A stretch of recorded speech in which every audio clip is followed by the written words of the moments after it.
Hello folks, welcome back. It's me, Impulse. Yes, there's some Battlefield 4 in the background. I'm trying to get back into Battlefield 4. I haven't played it for a while, not since I played with Blues and Twos. That's a couple of weeks ago.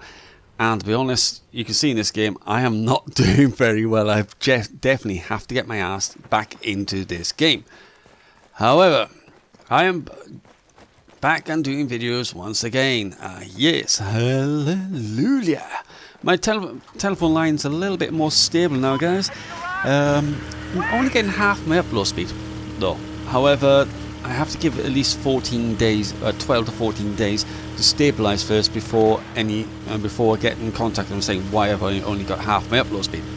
It's just probably the optical fiber box and the exchange, optical fiber box, the router and the exchange communicating and sorting itself out and going through lines, making sure what you can handle and what you can't handle.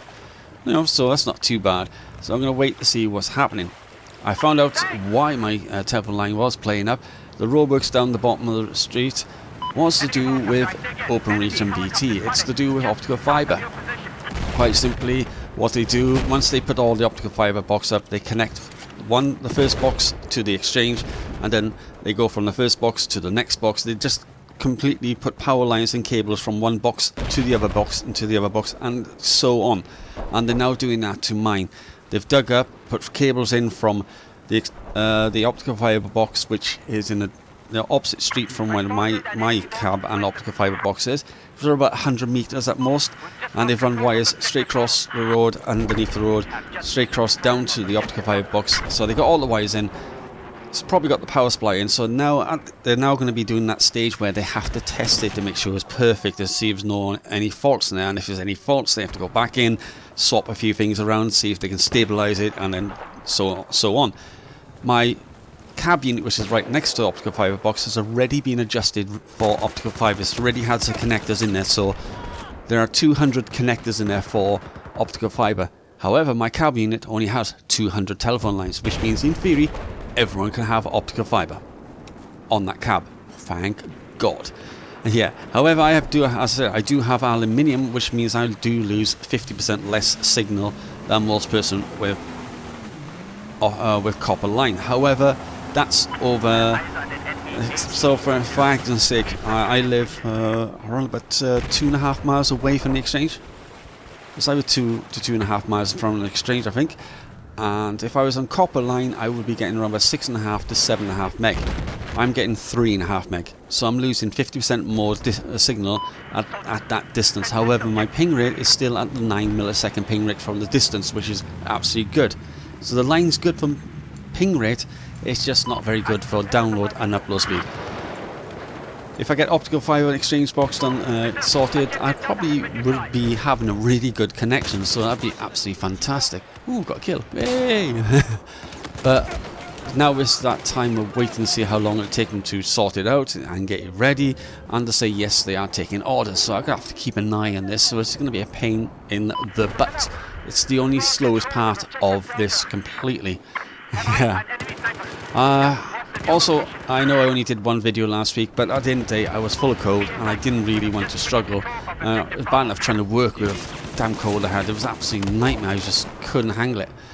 So I'm feeling a lot better. Just unfortunately, the cold has swapped my chest. That's why I'm hoping I don't start coughing. If it sounds like I've been editing the commentary slightly, it's because I've been coughing and I've had to cut that out. I do apologize. Okay. So. Also, I've watched Blues and Twos video about Microsoft and Steam. The fact that Microsoft is going to sabotage Steam. He's not the only one that's done this video. There's quite a few videos out about it. And that's quite interesting, because if you take consideration and have a look on, if anyone's ever done like a computer course where you have to learn programming and also how to build a computer, how to maintain it, how basic IT, you always get taught the history, how it started out, who started the big ideas and how they came about. And Microsoft were always there in the beginning. However, they did have a lot of issues because they were at one time connected with IBM. For a while, IBM and Microsoft were the ones that were building computers, and they were selling them, and they were literally, everyone was going around there. Everyone had IBM computers, which was part of Microsoft together. However, IBM started thinking, oh, we could do this ourselves, and they also had some really good ideas which they were going to implement in their operating system. However, when they split with Microsoft, Microsoft decided to implement the same ideas into their operating system. IBM were not happy. IBM tried to sue Microsoft. Microsoft won the court case on the grounds that this idea was thought of while they were still together, so they had the right to use it. And because of this, the court agreed, which forced, and at the time, because the IBM were doing the suing, they forced the whole rights of this idea to go to Microsoft. So IBM lost that right, so they couldn't use it. And strangely, after IBM started to go downhill, didn't they? They didn't seem to have the effective PC and all that simple. It's the same issue when you talk about Intel and AMD.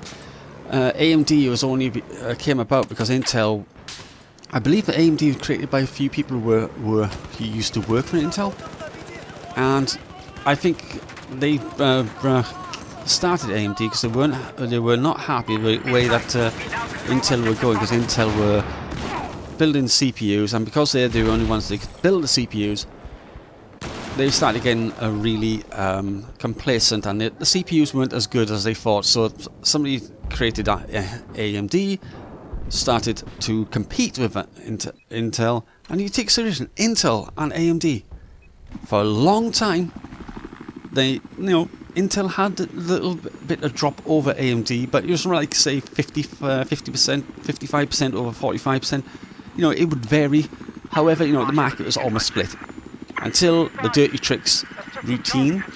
Intel and Microsoft got together, and then they said, "I tell you what we'll do." Because I want to know. I think a funny feeling Microsoft was one that told Intel this. I tell you what. Why didn't you bribe the other companies like Dell and all that? Bribe them so we could put your CPUs in there. At the same time, that would cause AMD to struggle.